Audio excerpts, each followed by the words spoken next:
আমাদের মধ্যে সবাই আমরা বাংলা অথবা ইংরেজিতে কথা বলতে পারি, বাট আমাদের মধ্যে কয়জন কথা বলার মাধ্যমে মানুষের মনোযোগ ধরে রাখতে পারে?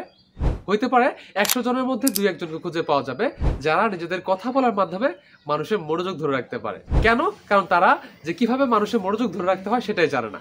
আজকের ভিডিওতে আমরা শিখবো কিভাবে আপনি আপনার কথাকে আরো বেশি ইফেক্টিভ এবং কার্যকর বানাবেন, এবং কিভাবে আপনি আপনার কথা বলার সময় মানুষের মনোযোগটা ধরে রাখতে পারবেন। ওকে, মানুষের মনোযোগ ধরে রাখার জন্য বা আপনার কথাকে আরো বেশি কার্যকর করার জন্য 2টা প্রাথমিক ধাপ রয়েছে। দ্বিতীয়টা আমার ফেভারিট, এবং এই 2টা ধাপ ফলো করলে আপনি আপনার কথা বলাকে এবং কথা বলার ভঙ্গিকে আরো অনেক বেশি ইফেক্টিভ বানাতে পারবেন। ওকে, সর্বপ্রথমে সেটা হলো বডি মুভমেন্ট। ওকে, আমরা অনেকেই কথা বলার সময় বা মানুষের সামনে স্পিচ দেওয়ার সময় অথবা অনেক মানুষের সামনে কোনো একটা বক্তৃতা দেওয়ার সময় আমরা তখন ঠিকভাবে কথা বলতে পারি না, অথবা আমরা কথা বললেও মানুষ আমাদের কথা ঠিকমতো শুনতে চায় না, কারণ আমাদের নিজেদের মধ্যেও এই ল্যাকিংসটা আছে, যে কারণে আমরা মানুষের মনোযোগটা ধরে রাখতে পারি না।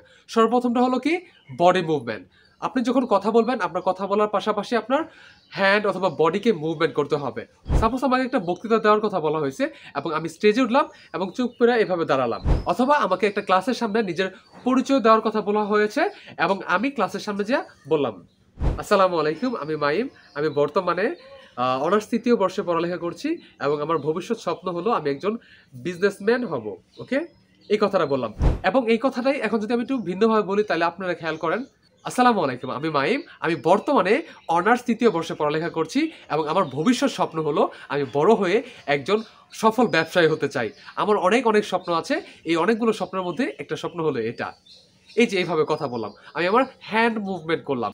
এই হ্যান্ড মুভমেন্টটা বা বডি মুভমেন্টটা আর অনেক সুন্দরভাবে করা যায়। সো আপনি যত সুন্দরভাবে করতে পারেন, আপনি যত ইউনিক্যালি আপনার বডি মুভমেন্ট করতে পারবেন, তত বেশি আপনি আপনার অডিয়েন্সের যেই রিটেনশনটা বা আপনি আপনার যে শ্রোতা আছে তাদের মনোযোগটা ধরে রাখতে পারবেন। সো চেষ্টা করবেন কথা বলার সময় আপনি আপনার বডিটা যথাসম্ভব বা যতটুকু পারেন আপনি মুভমেন্ট করবেন। পাশাপাশি আরেকটা ধাপ আছে বডি মুভমেন্টের, সেটা হলো আই কন্টাক্ট রাখা। যদি আপনি কারো উদ্দেশ্যে কোনো কথা বলেন, সেক্ষেত্রে অবশ্যই তার দিকে তাকিয়ে তার সাথে আই কন্টাক্ট করার চেষ্টা করবেন, যাতে সে বুঝতে পারে এবং মানুষও বুঝতে পারে, এবং আপনার কনফিডেন্স লেভেলটাও অনেক বেশি বুস্ট পাবে সেই সময়। অথবা আপনি যখন কথা বলবেন, আপনি কোনো একজন ব্যক্তির দিকে তাকিয়ে কথা বলবেন না, যদি আপনি তার উদ্দেশ্যে না কথা বলেন। সেক্ষেত্রে আপনি যখন কথা বলবেন, সকল মানুষের দিকে আপনি চোখ ঘুরায় ঘুরায় কথা বলবেন। সেক্ষেত্রে আপনার নিজের কনফিডেন্সটাও থাকলো এবং আপনার বক্তৃতাটা বা আপনার কথাটা আরও অনেক বেশি ইফেক্টিভ হলো। বুঝতে পারছেন?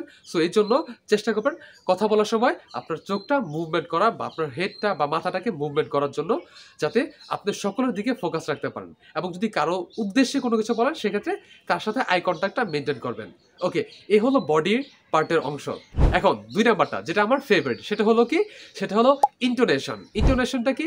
সেটা হলো, ইন্টোনেশন বলতে আপনার ভয়েসের ওঠানামাটাকে বোঝানো হয়। সাপোজ আপনার যেই জায়গায় মনে হচ্ছে যে এই জায়গায় আমার একটু জোর গলায় কথা বলা উচিত, সেই ক্ষেত্রে আপনাকে অবশ্যই জোর গলায় কথা বলতে হবে। সাপোজ এই জায়গায় আমি বললাম, বিশেষ করে যদি আপনি বিভিন্ন ধরনের রাজনৈতিক ভাষণ দিয়ে থাকেন, সেক্ষেত্রে কিছু উত্তেজনামূলক কথা আছে যে জায়গায় আপনাকে অবশ্যই জোর দিয়ে কথা বলতে হবে। সো এই যে আপনার ভয়েসের ওঠানামা, অথবা কোনো স্যাড যদি নিউজ হয়ে থাকে, তাহলে আপনাকে অবশ্যই একটু লো ভয়েসে কথা বলতে হবে।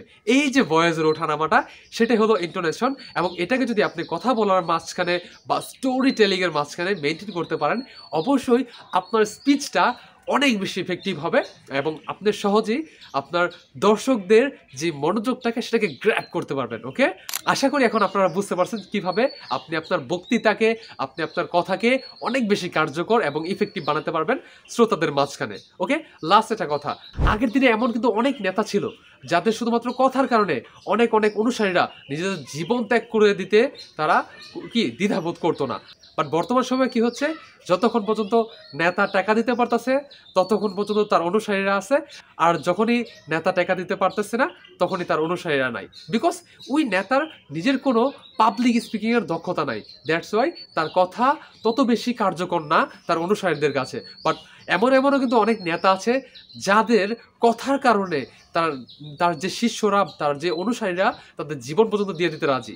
ওকে, সো আপনাকে তেমনই একজন পাবলিক স্পিকার হতে হবে। যদি আপনি ভবিষ্যতে কিছু একটা হতে চান, আপনি যদি চান আমি একজন লিডার হব, লিডার মানে কি আপনি রাজনৈতিক নেতা এমন না, কিন্তু একটা দলেরও কিন্তু নেতা আছে, একটা ফ্যামিলির নেতা আছে, একটা ব্যবসায়ের নেতা আছে, একটা সংগঠনের নেতা আছে। প্রত্যেকটা জায়গায় এই পাবলিক স্পিকিং এবং লিডারশিপের অনেক বেশি প্রয়োজন আছে। সো আপনি যদি অনেক সুন্দরভাবে কথা বলতে পারেন, এই সুন্দরভাবে কথা বলা আপনাকে অনেক বড় বড় সাফল্য এনে দিবে। সো আশা করি বুঝতে পারছেন এবং এই ভিডিওটা আপনার জন্য অনেক বেশি উপকারী হয়েছে আশা করি। সো আপনি যদি একটু বেনিফিটেড হয়ে থাকেন এই ভিডিও থেকে, অবশ্যই একটা লাইক এবং কমেন্ট করবেন। দেখা হচ্ছে পরের কোনো ভিডিওতে। যদি আমার ভিডিও আপনার ভালো লাগে, অবশ্যই আমার এই পেজে বা চ্যানেলের সাথে সংযুক্ত থাকবেন।